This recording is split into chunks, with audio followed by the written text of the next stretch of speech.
Hi friends, welcome back to my channel helpy Neha. बच्चों के जो दांत हैं वो मोस्टली 4 से 10 महीने के बीच निकलने लगते हैं। कुछ बच्चों में दांत जल्दी निकलते हैं तो कुछ बच्चों में वही दांत देर से निकलते हैं। ये जो पूरा प्रोसेस होता है दांत निकलने का वो लगभग 3 साल में कंप्लीट हो जाता है। और जो सबसे पहले दांत निकलते हैं उनको हम दूध के दांत भी कहते हैं। तो कभी कभी कुछ बच्चों के जब दांत निकलते हैं तो आपने देखा होगा कि उनके दांत टेढ़े मेढ़े निकल रहे हैं या काले निकल रहे हैं। तो अक्सर ये पेरेंट्स देख के घबरा जाते हैं कि किस वजह से हो रहा है, बच्चों में क्या कमी हो रही है या क्या प्रॉब्लम हो रही है बच्चों में। और उनको ये भी समझने में दिक्कत होती है कि क्या ये जब दूध के दांत टूटेंगे उसके बाद जो नए दांत आएंगे क्या वो भी ऐसे ही आएंगे। तो ये सब जानने के लिए आप ये वीडियो लास्ट तक ज़रूर देखिए। और अगर आपने अब तक मेरे चैनल को सब्सक्राइब नहीं किया है तो प्लीज़ सब्सक्राइब ज़रूर करिए। तो आइए जानते हैं टेढ़े मेढ़े या काले दांतों के बारे में सारी इन्फॉर्मेशन। तो लेट्स स्टार्ट द वीडियो।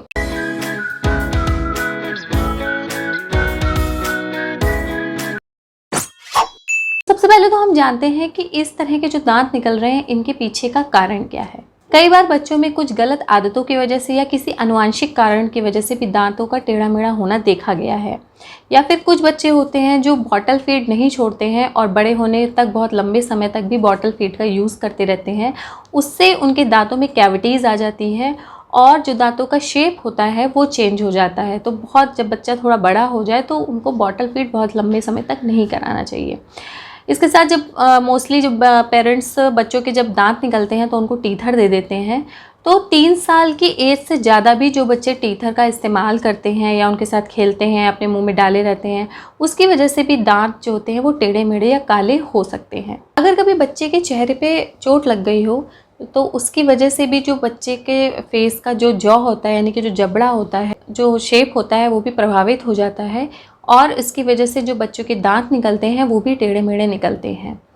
या फिर कुछ बच्चे जो होते हैं अगर उनका जो दूध का दांत होता है वो टूट जाता है या किसी एलर्जी की वजह से, या कुछ बच्चे क्या करते हैं अक्सर मुंह से बहुत ज़्यादा सांस लेते हैं, मुंह से सांस लेने की वजह से, या कभी कभी उनको टॉन्सिल हो जाते हैं अगर ये ज़्यादा समय तक रहते हैं।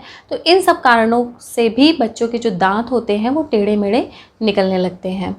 तो अगर दांतों का जो टेढ़े मेढ़े निकलने का आनुवंशिक कारण नहीं है यानी कि वो हिस्टोरिकल नहीं है तो कुछ आदतों पे सुधार ज़रूर करना चाहिए। उसमें से जो सबसे पहली जो गलत आदत है बच्चों की वो है कि बहुत ज़्यादा अपने अंगूठों को मुंह से चूसना। हाँ दोस्तों, जो कुछ बच्चे आपने देखे होंगे कि अक्सर अपने अंगूठे को मुंह में डाले रहते हैं, तो जिससे क्या होता है ओवर बाइट होता है यानी कि जिससे जो दांत होते हैं वो जबड़ों से या अक्सर होंठ से बाहर निकल आते हैं। इसे हम ओवर बाइट कहते हैं। ये ज़्यादा अंगूठा चूसने की वजह से होता है। तो कुछ बच्चे जो बहुत ज़्यादा ही आदतें करते हैं या अक्सर ऐसा करते हैं तो उसकी वजह से भी जो दांत होते हैं वो टेढ़े मेढ़े निकलने लगते हैं। कई बार जो दूध के दांत होते हैं जब वो टूटते हैं तो उनके टूटने के बाद भी कुछ दांतों के जो नेचुरल स्ट्रक्चर होता है उसमें चेंज आ जाता है। तो अगर इस तरह का कुछ भी आपके बच्चे के साथ होता है तो अपने डॉक्टर से ज़रूर आप कंसल्ट करिए, कि आप वेट मत करिए इसका। अब बात करते हैं कि कभी आपने देखा होगा कुछ बच्चों के दांत काले निकलते हैं। तो अगर काले निकल रहे हैं तो हो सकता है ये किसी दवा का रिएक्शन हो या फिर उनकी बॉडी में किसी भी न्यूट्रिएंट का या पोषक तत्व का कम होना या ज़्यादा होने की वजह से हो। तो आप इसमें परेशान मत होइए, क्योंकि हो सकता है वो जो नए दांत निकले बच्चे के वो उस तरह के ना हो, वो एकदम ठीक हो। तो इसके लिए आपको करना क्या है, इसे आपको अपने बच्चे को पूरा पोषक तत्वों का ध्यान देना चाहिए यानी कि उसकी डाइट का बहुत ध्यान देना चाहिए। उसकी डाइट में देखिए मोस्टली जो बच्चों के दांतों में कालापन आता है ये कैल्शियम की कमी से आता है। तो आपको ऐसे फूड देने हैं जिसमें सारे न्यूट्रिएंट्स हों। आपको उसको egg, fish, milk, fruits, dry fruits, vegetables, आप जितना उसको दे सकते हो वो सारी चीज़ें आपको देनी चाहिए।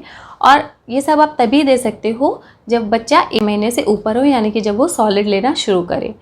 तो वैसे भी मोस्टली जो दांत होते हैं वो लगभग ऐसे 4 से 6 महीने के बीच ही निकलते हैं। तो आप उसको सॉलिड में ऐसी चीज़ें दीजिए। मैंने इसके बारे में भी वीडियो बनाया है कि क्या प्रॉपर डाइट होनी चाहिए।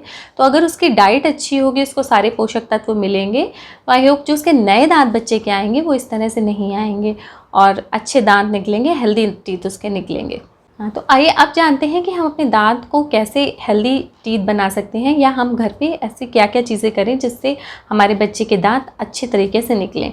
सबसे पहले तो आपको उनको ऐसी डाइट देनी है जिसमें सारे पोषक तत्व हों और स्पेशली कैल्शियम ज़रूर हो, क्योंकि जो हमारे बोन्स और टीथ का जो फॉर्मेशन होता है वो कैल्शियम से ही होता है।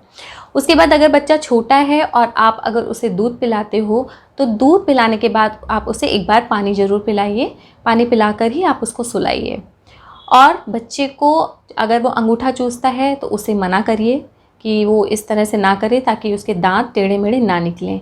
छोटा बच्चा है और आप उसे चॉकलेट या कुछ ऐसी मीठी चीज़ें या दांतों में चिपकने वाली चीज़ें हैं तो इनको आप ऐसे अवॉइड करिए कि आप रात में मत दें, क्योंकि रात में अगर ये दांतों में चिपकी रहती हैं तो ये कैविटीज़ का फॉर्मेशन करती हैं।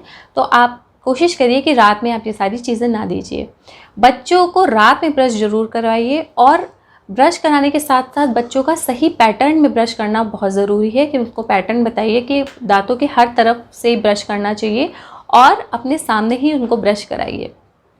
कभी कभी क्या होता है, कुछ दांतों में कैविटी होती है या दांत टेढ़े मेढ़े होते हैं तो पेरेंट्स वेट करते रहते हैं कि अरे ये तो टूट जाएंगे, जब नए निकलेंगे तब देखेंगे। तो आप उनके टूटने का इंतज़ार मत करिए। अगर आपको सही लगे तो एक बार डॉक्टर से कंसल्ट ज़रूर करिए।